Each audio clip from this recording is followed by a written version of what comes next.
Today we're going to talk about value, and value I think is one of the most important elements of art. Value is the key to the illusion of light in an artwork. It also shows shadows and it can also show texture.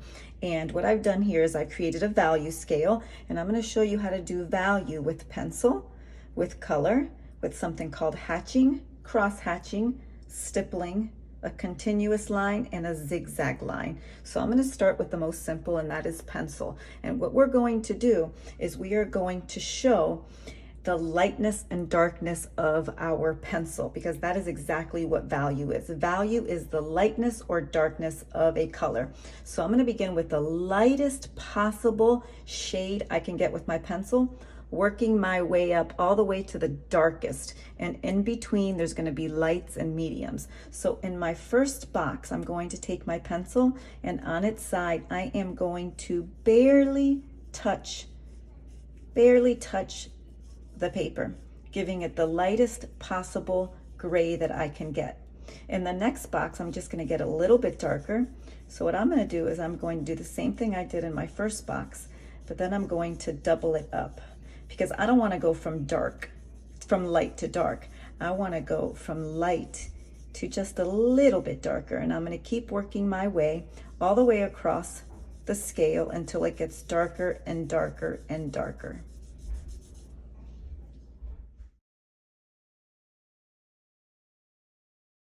And now I'm going to do the same thing with a crayon, and you can do this with any color really. It could be watercolors, oil pastel, colored pencils. I am going to use crayon.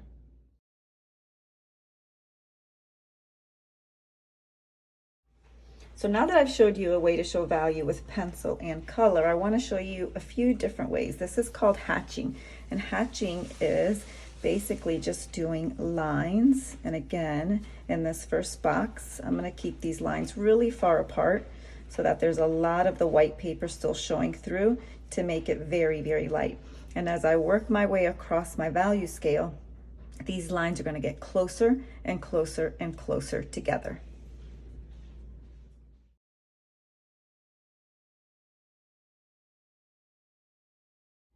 In this next box, I'm going to do something called cross hatching, which is basically the same as the one above, but I'm going to go in one direction like this, and then I'm going to cross it in the other direction.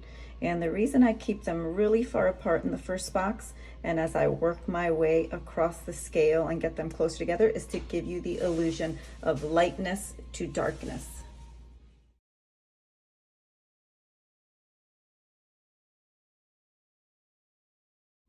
Now the next one is called stippling, and what I'm going to do is I'm going to take my marker and I am just going to do dots. This is a really fun one, and I'm not pressing hard with my marker, but I'm just going to fill this first box with the dots, but I'm leaving a lot of empty space.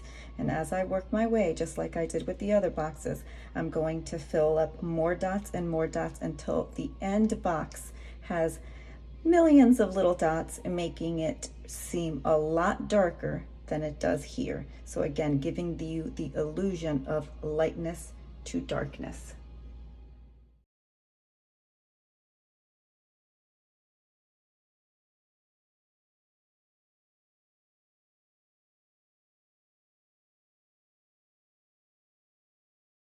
So this next one I call continuous lines. So I'm just going to take my pencil, and I'm not going to lift it up, and I'm just going to make a continuous line inside my box, again leaving a lot of white space. And in the next box, same thing, but more lines, filling up more of the space, and on until I get to the very end. And the last one, I'm going to do zigzag, but here you can really do any kind of line you want or pattern. They could be circles, they could be wavy lines, they could be any kind of lines you want. The idea is that you move down the boxes in your scale, you put them closer and closer together until they're so close you don't see as much of the white in the back, again giving you the illusion of lightness and darkness. So as you can see, you can create the illusion of light by either using your pencil or color and just getting darker as you go, or by using lines and dots and filling up more of the space. So again, this is a value scale, and we're showing the lightness and darkness of a color or the lightness and darkness of a pattern.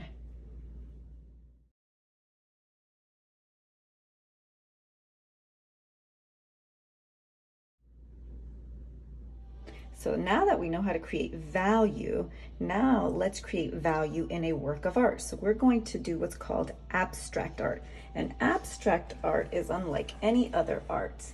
It is artwork that does not represent anything that you recognize. It really focuses on lines, shapes, and color. And today we are going to focus on value. So you can already see that I've done half of the page showing value. So for example, here in my purple, you can see how I went from a darks to mediums to light. And I did that in every single section with a different color. But what I wanted to do on this side of my sketchbook is I wanted to use some of those other value scales that we learned about, like hatching and cross hatching, stippling, continuous line. So let me show you what I did.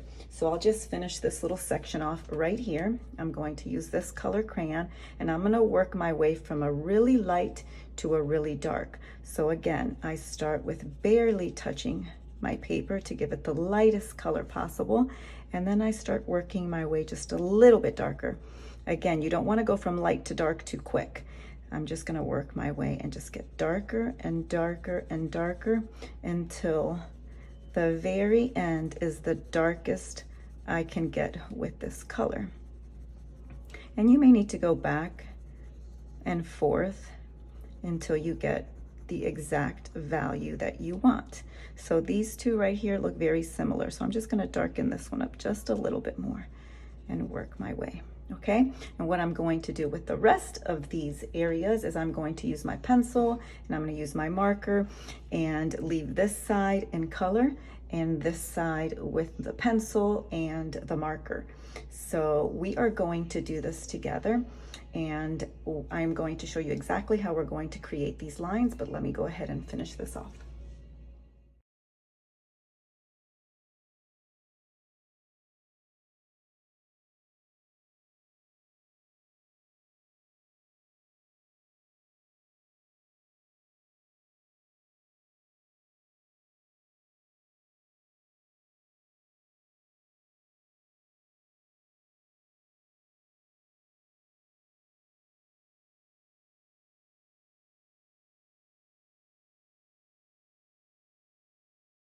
So to create this abstract artwork, we are going to do lines that extend from one end of our paper all the way to the other end of our paper.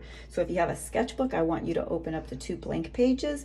If you do not have a sketchbook, use 2 papers together so you have one really nice big piece of art. And this is what we're going to do. So we're going to create a few lines going horizontally, and we're going to do curly lines. So I'm going to do one curly line all the way across, and I'm going to do 2 more.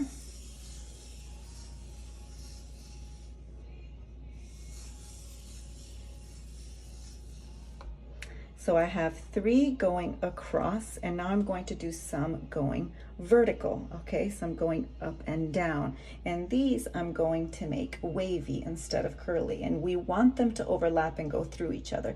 So for example, I'm going to do one wavy line here, a second one, a third one, and a fourth one. So I did 3 going across my paper horizontally, and I did 4 going vertically.